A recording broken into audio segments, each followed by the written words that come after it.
गद्दी छोड़, वोट दो, गद्दी छोड़, वोट दो, गद्दी छोड़, वोट दो, गद्दी छोड़। इलेक्शन कमीशन, हाय हाय, इलेक्शन कमीशन, हाय हाय, इलेक्शन कमीशन, इलेक्शन कमीशन, हाय हाय, वोट चोर, गद्दी छोड़। चंडीगढ़ में हरियाणा विधानसभा के निकट हरियाणा प्रदेश कांग्रेस कमेटी के अध्यक्ष चौधरी उदय भान और पूर्व मुख्यमंत्री भूपेंद्र सिंह हुड्डा के नेतृत्व में असंख्य कांग्रेस जनों ने रोप प्रदर्शन किया। इस मौके पर वोट चोर गद्दी छोड़ लिखे छोटे बैनरों का बड़ी संख्या में प्रदर्शन किया गया। पत्रकारों से बात करते हुए पूर्व मुख्यमंत्री भूपेंद्र सिंह हुड्डा ने इस मुद्दे पर विस्तार से जानकारी दी। भूपेंद्र सिंह हुड्डा ने क्या कुछ कहा, आप खुद ही सुन लीजिए। चंडीगढ़ से हमारे चीफ एडिटर राजेंद्र भारद्वाज की खास रिपोर्ट। राहुल जी ने महाराष्ट्र में क्या, कर्नाटक में सारा उदाहरण दिया। एक हल्के से लाख कैसे बढ़ गई। और इस प्रकार से हरियाणा में जब चुनाव हुआ था, हमने कहा था इलेक्शन कमीशन को मिले, जो है इलेक्शन कमीशन सबके दायरे में आ रहा है। 1 तारीख को चुनाव होना था, 1 तारीख को 5 को ले क्यों लेके भाई।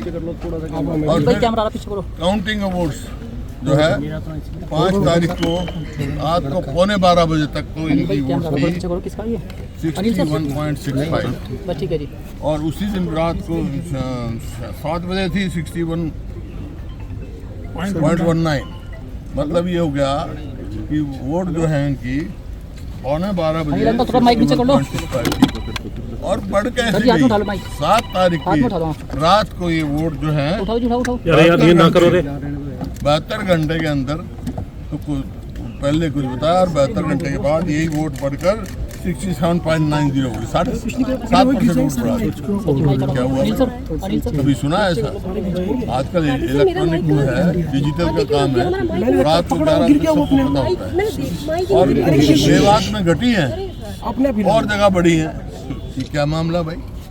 ये सोचने की बात है, शक के दायरे में है, इसी बात से इसमें कोई दो राय नहीं। हरियाणा में जो है कांग्रेस की सरकार चुराई गई है। लेकिन वो कह रहे कि चुनाव आयोग कह रहे कि एफिडेविट दे, राहुल गांधी को बार बार कहा जा रहा है कि एफिडेविट दे। उसी बात का जवाब दिया था मैंने जिस दिन यहाँ आया कि राहुल गांधी एफिडेविट दे। मैंने उस दिन कहा था कि इलेक्शन कमीशन एफिडेविट दे, कोई डुप्लीकेट वोट नहीं है, कोई ऐसी वोट नहीं है, हम साबित करेंगे। दे एफिडेविट सर, सत्ता पहले तो एफिडेविट देना इलेक्शन कमीशन की जिम्मेवारी है। उड़ा साहब, आप सरकारी जो है मतलब ऑटोनोमस बॉडी है, उनकी जिम्मेवारी है। पहले आपके नारे के सामने सत्ता पक्ष चोर मचाए शोर की बात कर रहा है। सर, उनका कहना है कि कांग्रेस के टाइम के समय वोट चोरी हुए थे। कई जगह के आंकड़े उन्होंने रखे, हरियाणा के भी आंकड़े रखे, रणदीप सुरजेवाला की विधानसभा के रखे, सुखबीर कटारिया की विधानसभा के रखे। ऐसा है, ये भूतकाल की बात करते हैं, मैं वर्तमान की बात कर रहा हूँ। आज क्या है ये बताओ ना हमारे को। ये सिर्फ ध्यान दूसरी ओर आकर्षित करने के लिए बात नहीं ले कह रहे हैं। वोट चोरी तो फिर लोकसभा चुनाव में भी तो कर सकते थे। करी होगी तो कहा इतनी सीटें करी। लेकिन सर, सत्ता पक्ष का ये कहना उल्टा सा आखिरी सवाल कि जहां कांग्रेस की सरकार आ जाती है वहां ना वोट चोरी होती है, ना ईवीएम में दिक्कत होती है। जहां कांग्रेस गवर्नमेंट बना लेती है, हुई है कहाँ हुई? हम तो राहुल जी ने तो सबूत दिए हैं, कोई जवाब दिया उन्होंने?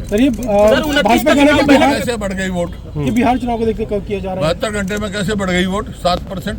कोई जवाब है इनके पास? सर, 29 का चुनाव कैसे होना चाहिए? बैलेट पेपर पिछले 5 चुनाव देखो आप हरियाणा के। हरियाणा में उसी की सरकार बनी है जो बैलेट में जीता है।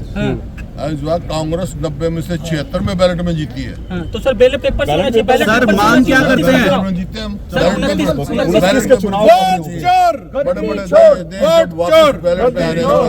तो बैलेट